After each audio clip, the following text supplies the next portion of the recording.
Subscribe कीजिए F study class channel को और बेल आइकन को दबाइए लेटेस्ट वीडियो सबसे पहले देखने के लिए। हेलो फ्रेंड्स, चलिए आज हम प्रश्नावली 10.5 का प्रश्न नंबर 1 हल करते हैं। ये जो क्वेश्चन है इसका हल काफ़ी सिंपल और आसान है। इसमें देखिए हमें दिया गया है कि आकृति 10.36 ये एक आकृति है जिसमें केंद्र O वाले एक वृत्त पर, ये एक वृत्त है जिसका केंद्र O है। इस वृत्त के ऊपर 3 बिंदु दिए गए हैं A, B, C। यहाँ पे लिखा हुआ है 3 बिंदु A, B, C इस प्रकार है कि BOC कोण 30 डिग्री का है। यहाँ से देखिए BOC ये कोण 30 डिग्री का है। AOB 60 डिग्री का कोण है। AOB ये 60 डिग्री का कोण है, ये हमें दिख रहा है।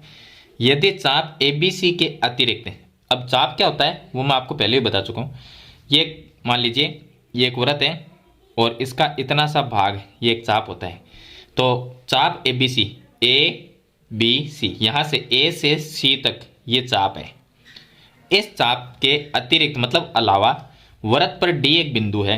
तो ABC जो 3 बिंदु, इनके अलावा एक बिंदु और है D, ये बिंदु है D है। तो ADC कोण ज्ञात करना है। अब देखिए ADC यानी यहाँ पर ये जो कोण बन रहा है ये हमें कोण ज्ञात करना है। अगर आप इस चित्र को ध्यान से देखते हो तो आपको एक चीज़ जरूर समझ में आएगी कि जो ABC ये जो चाप है, इस चाप से यहाँ पर केंद्र पे, ये केंद्र है O है, तो इस केंद्र के ऊपर एक कोण बन रहा है। मैं आपको अलग चित्र से बता देता हूँ।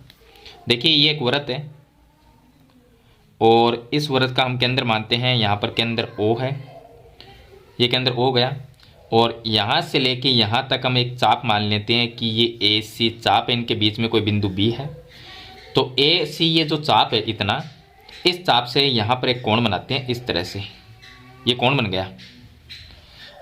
कौन से चाप से बना? AC चाप से बना हुआ है ये। और इसी चाप से एक वृत्त के शेष भाग यानी परिधि के ऊपर ऐसे एक कोण बनाते हैं, ऐसे। तो यहाँ पर एक कोण बन गया और वो भी AC चाप से बना है। मतलब ये जो चाप है इसी से बना हुआ है दोनों कोण, एक केंद्र पे बन रहा है, एक परिधि पर बन रहा है। तो जो केंद्र वाला कोण होता है वो परिधि वाले कोण का दुगुना होता है हमेशा। तो इसको हम O नाम देते हैं, यहाँ पर आप D नाम लिख सकते हैं। तो अब इसको लिखेंगे कैसे? जो AOC है, कोण AOC वो क्या होता है? परिधि वाले कोण का दुगुना। तो ये दुगुना है तो 2 को गुणा करके आप लिखो परिधि वाले कोण को ADC। ADC आप इसको ऐसे भी लिख सकते हो, कोण ADC बराबर 1/2 कोण AOC, ये भी आप लिख सकते हो। अगर ये 2 गुणा में यहाँ पर चला जाएगा तो भाग में जाएगा, तो भाग का मतलब होगा 1/2, ये 2 इधर आएगा तो 1/2 कोण AOC। तो और ADC है उसको ऐसा कैसा लिख दो। तो इस तरीके से हम इसको हल करेंगे। चलिए अब इसका जो तरीका वो तो मैंने आपको बता ही दिया है, अब इसको लिखना बाकी है। तो यहाँ पर देखिए सबसे पहले हमें दिया है, यहाँ पर मैं लिख देता हूँ, हमें दिया गया है कि एक तो कोण BOC 30 डिग्री, कोण BOC बराबर में 30 डिग्री। दूसरा कोण दिया गया है AOB 60 डिग्री, कोण AOB बराबर 60 डिग्री, ये हमें दिया गया है। और ये जो दोनों कोण हैं वो कहाँ पर है? केंद्र के ऊपर बने हुए हैं, ये हम जानते हैं। देखिए एक 60 है एक 30 है, अगर दोनों को जोड़ते हैं तो 90 डिग्री होता है। 60 + 30 कितना होगा? 90 ही होगा, तो 90 डिग्री का होता है। तो दोनों को जोड़ते हैं तो कौन सा कोण निकलेगा? AOC, ये पूरा कोण यहाँ से यहाँ तक ये पूरा कोण आ जाएगा। तो ये पूरा ही निकालना है हमें, ये पूरा कोण है वो केंद्र का कोण है और ABC जो चाप है इस चाप से बना हुआ है। तो चलिए इसको हल करते हैं। तो यहाँ पर हम ये लिख सकते हैं कि कोण AOC, ये जो कोण है AOC इसके बराबर क्या लिख सकते हैं? इसके बराबर एक तो ये कोण इधर वाला 60 डिग्री वाला लिख सकते हैं और प्लस 30 डिग्री वाला लिख सकते हैं। मतलब कि AOC है, इसके 2 कोण बने हुए हैं, एक तो AOB प्लस BOC, ये लिख सकते हैं।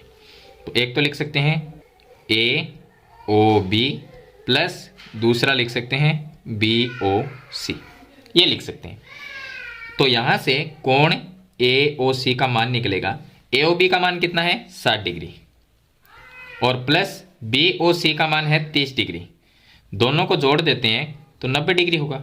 मतलब ये जो पूरा कोण है केंद्र पे ये 90 डिग्री का कोण है। अब ये तो हो गया केंद्र का कोण, यहाँ से यहाँ तक, और ये है परिधि पर बना हुआ कोण। तो जो केंद्र वाला कोण होता है वो परिधि वाले कोण का दुगुना होता है, या ऐसे कह सकते हैं कि परिधि वाला कोण आधा होता है केंद्र वाले कोण का, ऐसे भी कह सकते हैं। तो यहां से हम ये लिख सकते हैं कि अब एडीसी जो हमें ज्ञात करना है, ये क्या करना है, एडीसी ज्ञात करना है, कोण एडीसी। ये जो कोण है वो कोण कौन सा है, एडीसी है परिधि पर बना हुआ कोण, तो ये कोण आधा होता है केंद्र वाले कोण का। अब केंद्र वाला कोण कौन सा है, ए ओ सी, ये केंद्र वाला कोण है, तो ए ओ सी है, ये केंद्र वाला कोण है, तो इसका ये आधा होगा, तो 1/2 कोण ए ओ सी, ये लिख सकते हैं हम।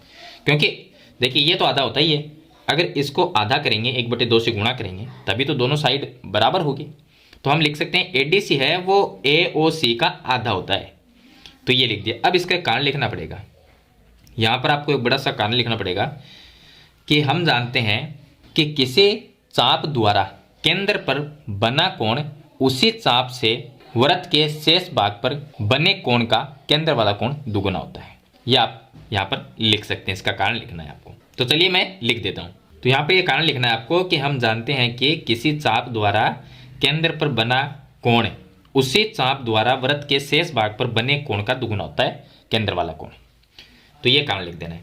अब एडीसी का मान तो हमें निकालना है, तो ये हो गया एडीसी बराबर 1/2 का 1/2 गुणा एओसी जो कोण है वो 90 डिग्री का है, तो यहाँ पर मैं 90 लिख देता हूँ, 2 का भाग चला गया 45 बार, तो ये आ गया कोण एडीसी बराबर 45 डिग्री। तो ये जो कोण है जो हमें ज्ञात करना है वो कितना होगा, 45 डिग्री का होगा। तो इस तरह से आपको क्वेश्चन नंबर 1 को हल करना है। मैंने आपको कहा था कि ये जो क्वेश्चन है इसका हल काफ़ी छोटा और आसान है। आई होप मेरे ख्याल से आपको ये कंप्लीट समझ में आ गया होगा। अगर इस वीडियो में कुछ आपको सीखने को मिला हो तो इस वीडियो को लाइक और शेयर जरूर करके जाना। इस चैनल पे आप नए हो तो सब्सक्राइब करना। हम मिलते हैं एक नई वीडियो के साथ, तब तक के लिए थैंक यू।